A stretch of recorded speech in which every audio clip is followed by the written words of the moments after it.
Welcome back. As you know, I am Eli, the computer guy, here for the daily blog where I shake my brain nipples every day to get some of that dirty YouTube money so I can afford to provide you folks in-person hands-on technology education in Durham, North Carolina. We're having a class on AI and SQL coming up on Wednesday, a class on AI and web scraping coming up on November 19th. We're going to have more AI classes coming up. If you're interested, go to silicondojo.com to see what our current schedule is. Do remember, free to the end user is not free. That's why I shake my brain nipples for you. If you'd like to throw some money into what I'm doing, there is a donor box link down below. And yeah, fuck. Oh, this AI thing. You know, the one thing I will give about this AI idiocy is at least it gives me something to talk about damn near every day, right? If the AI stack wasn't so stupid, what would I be talking about? I'd be like Jeff Geerling trying to talk about, Arduino, where they suction cup to fucking system on a chip to an Arduino board, and the results apparently are entirely lackluster. But thankfully though, the AI world just keeps getting stupider by the day, so I have things to talk about. So one of the interesting things out there I've been talking about for a while is the whole idea that the AI stocks are just massively distorting the stock market. So when the bubble bursts, right? The bubble is going to burst. I literally just did a video where apparently Satya Nadella, right, the CEO of Microsoft, literally says the GPUs that he's buying are going on a shelf. They're going into his inventory. They're going into warehouse space. Think about this. Big tech companies at this point are buying GPUs just so they can go into their warehouse space and collect dust. That is real, right? This bubble is going to burn. It's just math. It's just math. It's just fucking 2 plus 2 math. This is not calculus. This is not trigonometry. This is not 5D chess math. This is just 2 plus 2. 2 plus 2 plus 5 plus 6 minus, oh fuck, we're all dead. Anyways, right? One of the things I've been talking about with this, though, one of the big problems, is that this whole AI push has massively skewed our stock market, even things like our GDP. They talk about the AI deployments in 2025 have increased the GDP in the United States by something like 1 to 1.5%. The GDP of the entire United States has been skewed by 1% or more simply by this AI idiocy, right? They are just deploying all this AI because it'll be valuable, right? Again, Sam Altman is talking about $4 trillion in CapEx. There was one thing, I was going to do an article, but that I don't know if the quote's good enough to actually talk about. But literally, Sam Altman appears to be saying that he expects to do $1 trillion in CapEx expenses per year. Per year. That's what he thinks OpenAI is going to do per year. And no. No.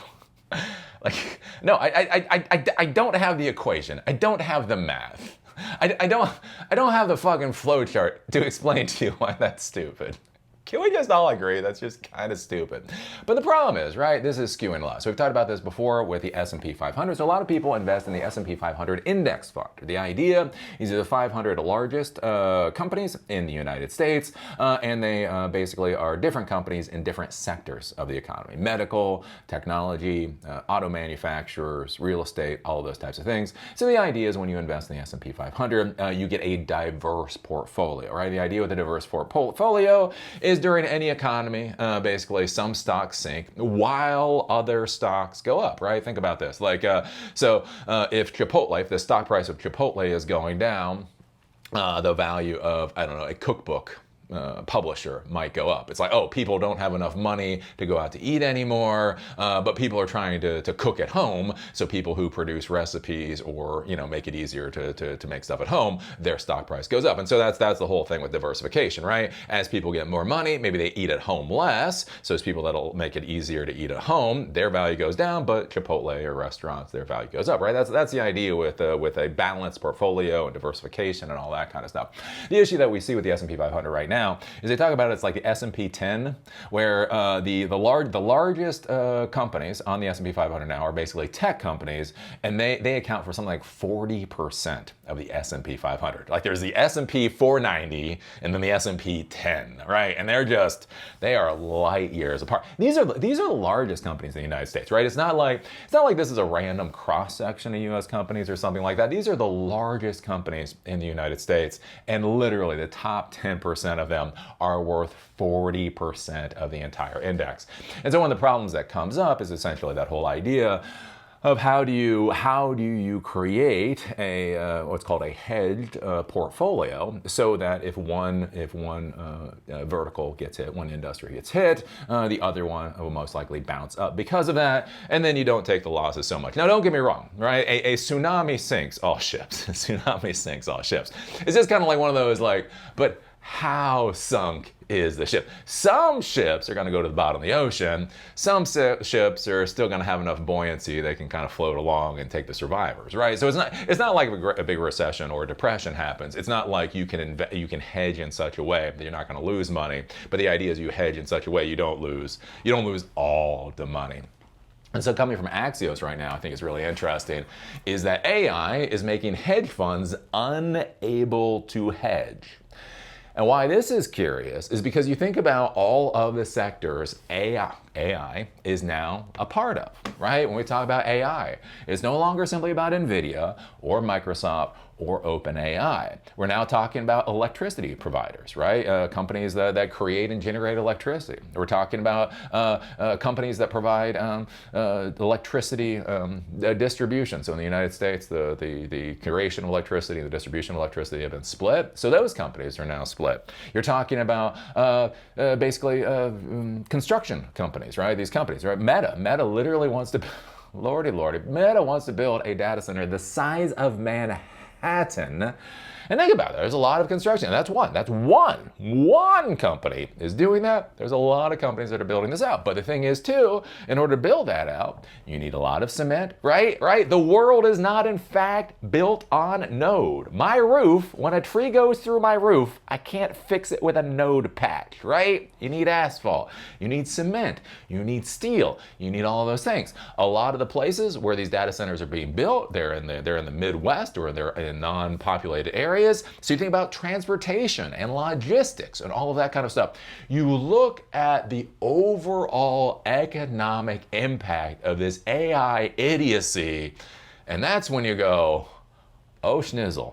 Oh schnitzel. That's one of the things I will say. Like the difference between the dot-com bust and the Great Recession is, frankly, for the dot-com bust, it was just jackasses like me, right? If I had been willing to leave the tech industry, I would have been fine, right? When the dot-com bust happened, I'm not saying, I had a buddy of mine who went bankrupt. I'm not saying people didn't go bankrupt or whatever else. But overall, it really was kind of restricted just to the tech sector, right? Many people simply left the tech sector at the time, went off to do other things, and they did very, very well. The problem was, for those of us that were stupid enough to try to stay in the tech sector, it was just brutal because they weren't hiring us anymore, right? So one of the things with the dot-com bust is it was actually pretty restricted, right? San Francisco got screwed, Seattle got screwed, some of these places got screwed, but overall, the country was pretty okay. The issue was, like with the Great Recession, as I've talked about before, it just wiped everybody out, right? Bear Stearns fell, didn't give a damn that Bear Stearns fell, and then the next domino, and then the next domino, and the next domino, and the next domino. That was the thing. It's with the credit default swaps, and with Bear Stearns, with all of that kind of stuff. We didn't realize what a cornerstone, what a linchpin to the financial world these companies were until they fell the fuck apart, right? And that hit everybody. And so that's one of the big concerns now with AI, right? Is that this is pumping up so many sectors beyond companies like NVIDIA, right? There's this focus on NVIDIA, right? Oh my God, NVIDIA is worth $5 trillion. How do you feel about that? But one of the things to look at is, yeah, but how do you feel about what's going on with the concrete companies?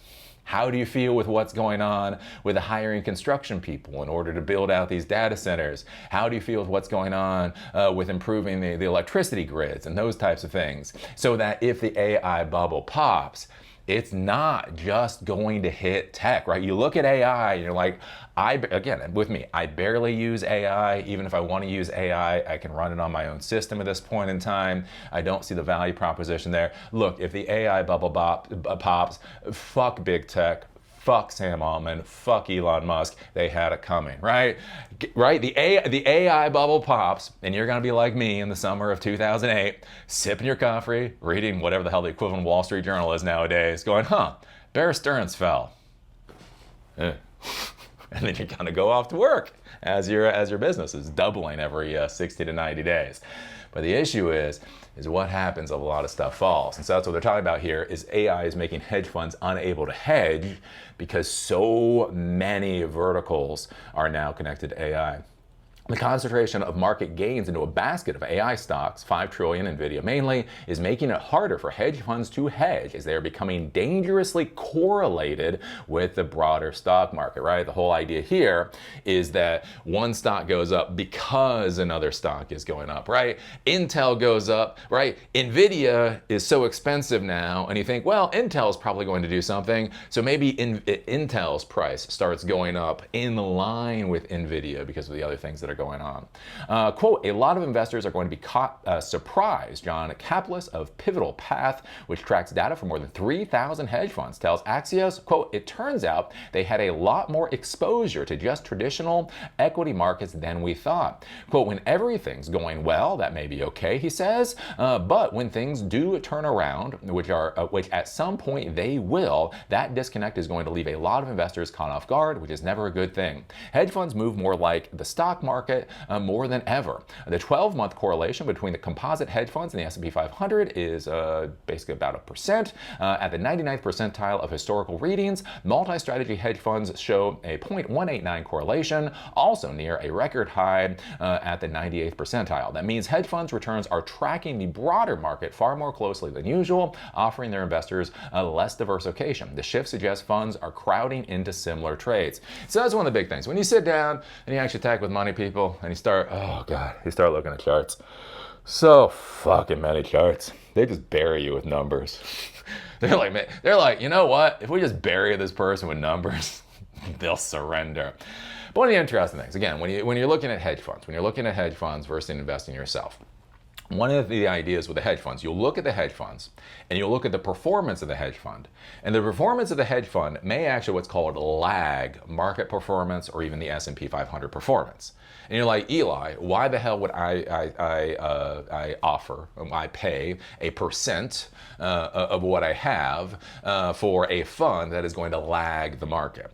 Well, the idea is that they're hedging. So they're not investing in the supercharger stocks, right? They're investing in a little bit more in the middle of the road. But also on the same hand, basically, if those big stocks fall, they won't fall as far, right? So let's say you're going along for a 5-year average, and so you say your 5-year average, let's say market returns is 9%, you're with a hedge fund and market return is 7%, right? So you're getting 2% less over a 5-year than you would if you were just going with the market. It's a lot more than that right now, but just go with that, right? So you're losing 2%, which could be a lot, right? 2% on $1 million is what, $20,000, right? On $10 million is $200,000, right? You're losing $200,000 a year in returns per year because it's over 5 years because you're going with the hedge fund.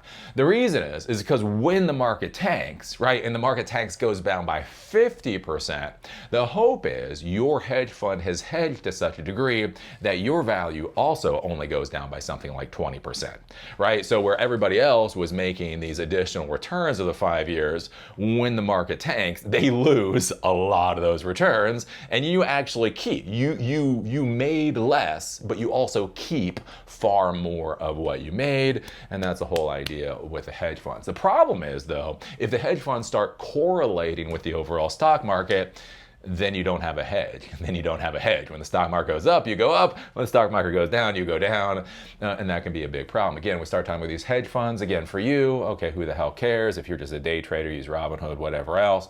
But the issue is the institutional investors. And we talk about institutional investors. We're talking about retirement funds, right? CalPERS, California Public employee retirement account or whatever, right?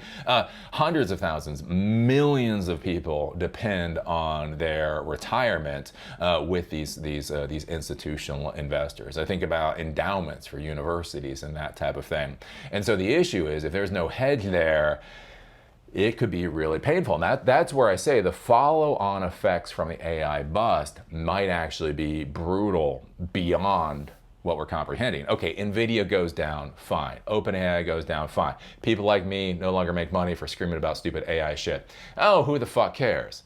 But again, think about steel, cement, trucking, electricity, all of those types of things. And then, right, if the stock market or if the hedge funds are correlating with the stock market, when the stock market drops, what if large institutional investors no longer are liquid to the degree they need to be liquid, right? So we talk about liquidity. Basically, that's the ability to take your assets and turn them into cash. So a bond is a very liquid asset, a government bond. Basically, if you have a government bond, you can most likely turn it into cash very easily. You just go, hey, who wants to buy this? Somebody buys it. You have a house, right? Your house may be worth $10 million, but it's not a liquid asset. Actually selling that house and turning it into cash, that can be a problem. So one of the things with these institutional investors is they may have a liquidity crisis. And what the liquidity crisis is, even if they have the assets that they need to turn those assets into cash so they can pay the people that they need to pay. Again, with retirement funds, they need to pay those people. What happens if the AI bust comes down to such a degree that the California public employees are not able to get their full retirement funds? And again, you think about how bad this can go. Oh, so bad, so Lordy, so bad. Let's see here. NVIDIA alone is influencing trillions of dollars in active management across hedge funds and across asset classes, Sapla says. The largest hedge funds are more likely to have bigger investment teams and more diverse strategies to make sure they can deliver returns that are not so correlated to the stock market. But for second and third tier hedge funds, they may be more complacent, happy to ride the AI wave, even if it now delivers highly concentrated and correlated returns. I would caution here, there is this idea, well, the largest hedge funds will be fine. There's always this idea like the large companies know what they're doing. Like, have you ever worked for a large company? Are you sure? Are you sure about that? Quote, not every investor is going to really nitpick over what is exactly alpha and what is correlated versus what is absolute return, a capitalist says. So this could be a complete fucking disaster. It's going to be a complete fucking disaster. Thank God, the helm of our nation is being manned by Trump. Trump, the most stable and clear-eyed business president we've ever had in this country. Thank God he can see everything going on with these economic glacier-filled waters, and he's got to get us through this course.